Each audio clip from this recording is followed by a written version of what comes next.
तो बच्चों आज हम फिर से सीख रहे हैं प्रश्नावली 11.2 घातांक और घात का प्रश्न संख्या 5। क्या कह रहा है प्रश्न? सरल कीजिए। ठीक है, इसके दो पार्ट ले रखे हैं मैंने, पहला और दूसरा पार्ट। और इसमें हैं कितने पार्ट? 3 तो दिख रहे हैं। ठीक है, तो पहला पार्ट है 2 की घात 5 पूरे की घात 2 गुणा 7 की घात 3 बट्टे 8 की घात 3 गुणा 7। तो इसको सरल करना है। तो कैसे करेंगे ये ज़रा सा देखिए आप। ठीक है, नियम ये लगने हैं मेरे घातांक के नियम। a की घात m गुणा a की घात n बराबर a की घात m धन n।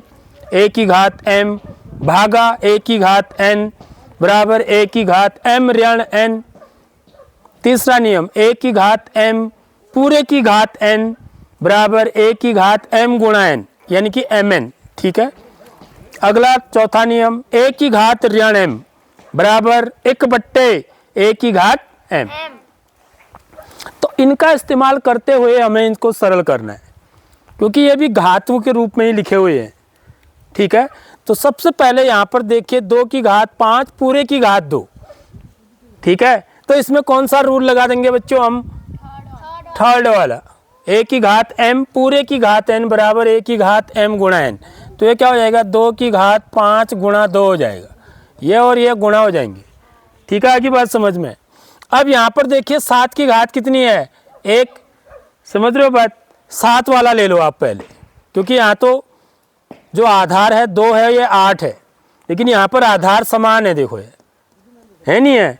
तो जब समान आधार होंगे तो कौन सा नियम लग जाएगा? भाग वाला। a की घात m बट्टे a की घात n, भागा माने बट्टे भी हुआ। ठीक है, बराबर a की घात m ऋण n। तो इसको क्या लिख सकता हूँ मैं? 7 की घात 3 ऋण 1। समझ रहे हो बात? 3 ऋण 1, ये घात घट जाएगी, 3 में से 1 घटाएंगे बट्टे।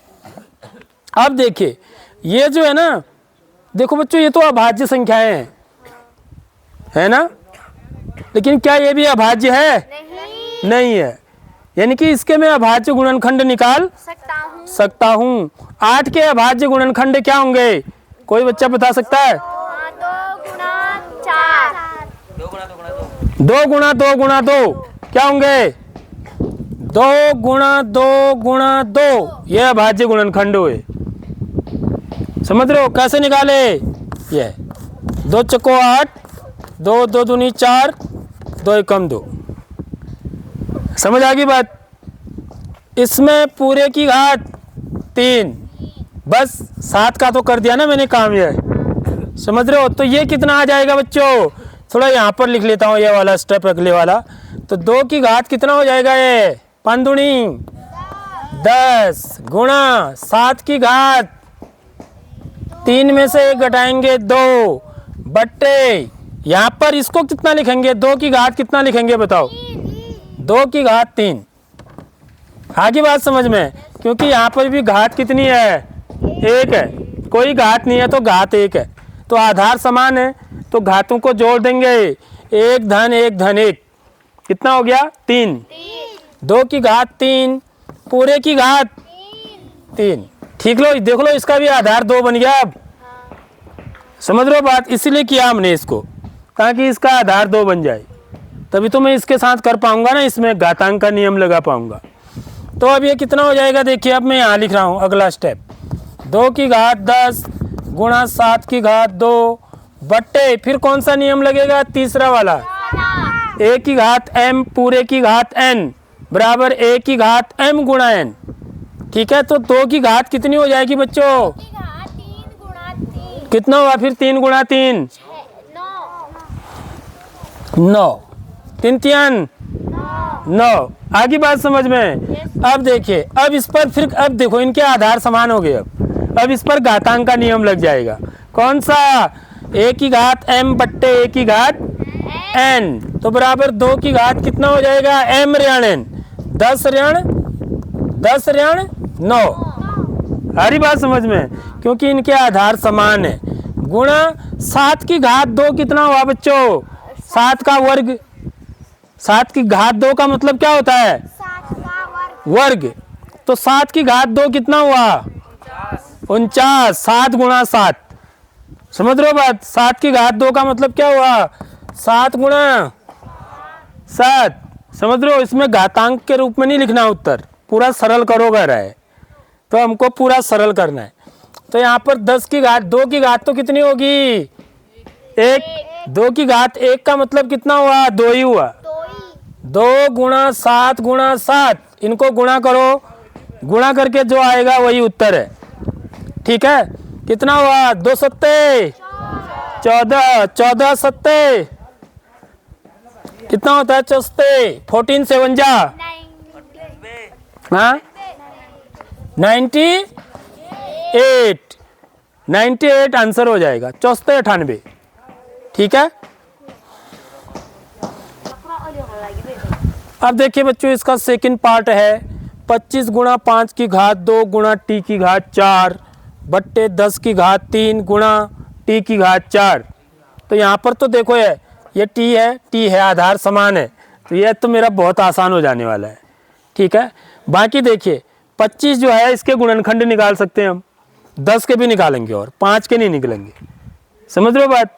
पूरे अभाज्य गुणनखंड निकालने, तो 25 के अभाज्य गुणनखंड क्या होंगे? 5 गुणा 5। 10 के 5 गुणा 2 या 2 गुणा 5, ठीक है। तो समझ लो, पहले हम ये लिखेंगे, ये 25 को लिखेंगे 5 गुणा 5 गुणा 5 की घात 2 गुणा, यहाँ पर घातांक के नियम लगा दो सीधे, क्योंकि ये टी की घात 4 है, 8 है, टी की घात 4 है, तो इनके आधार समान है। आधार समान होने पर भाग देने में क्या करते हैं? घटा देते हैं। तो टी की घात कितना हो जाएगा? 8 ऋण 4 बट्टे 10 के अभाज्य गुणनखंड 2 गुणा 5। अब देखो इसके ऊपर घात 3 लगी हुई है, तो इसको भी हम क्या लिखेंगे? कोष्टक के अंदर लिखेंगे 10 को, ठीक है। अब इसके ऊपर घात कितनी लगेगी? 3। याद रखना, इसको ऐसे नहीं लिखेंगे 2 गुणा 5 की घात 3, गलती से ऐसा मत कर देना, समझ रहे हो? क्यों? क्योंकि हमने घात 3 किस पर लगाई? सिर्फ यदि मैं ऐसे लिखता हूं तो 5 पर, जबकि किस पर भी लगनी थी?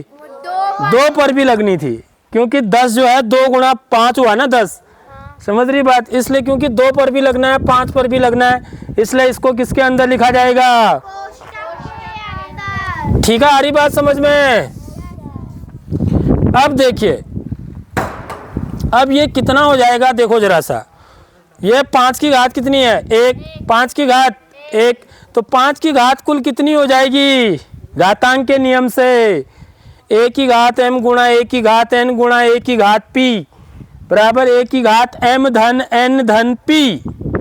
घातों को जोड़ देते हैं आधार समान होने पर, ठीक है। तो कितना हो जाएगा? 5 की घात 1 और 1 2, 2 और 2 4। आगे बात समझ में? टी की घात 8 में से 4 कम करेंगे 4 बट्टे, सॉरी यहाँ पे मैंने टी नहीं लिखा, टी की घात 4, ठीक है, बट्टे 2 की घात 3। अब घातों को बांट देंगे दोनों में, समझ रहे हो बात? क्योंकि 2 की घात भी 3 है और गुणा 5 की घात भी 3 है। सारी बात समझ में? स्टेप समझ में आया नहीं? क्योंकि ब्रैकेट लगा है, पूरे में 3 घात है, तो 2 की भी 3 घात होगी और 5 की भी होगी, ठीक है।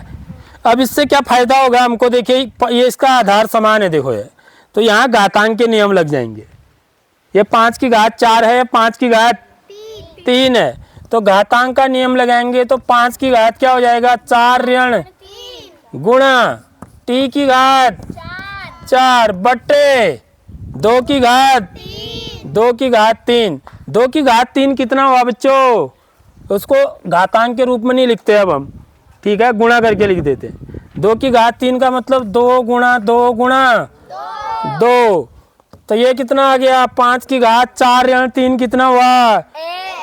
5 की घात 1 को क्या लिखेंगे? 5 गुणा टी की घात 4, इसको ऐसे ही लिखा जाएगा।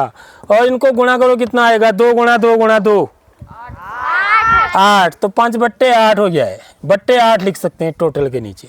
तो ये उत्तर हो गया मेरा 5 गुणा टी की घात 4 बट्टे 8। तो इसको हम ऐसे भी लिख सकते हैं, इसको हम लास्ट में ऐसे लिख सकते हैं, 5 गुणा चिन्ह लगाने की जरूरत नहीं है, 5 टी की घात 4 बट्टे 8।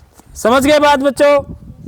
इसका मतलब बीच में गुणा का ही चिन्ह है, कोई चिन्ह नहीं है तो कौन सा चिन्ह माना जाता है?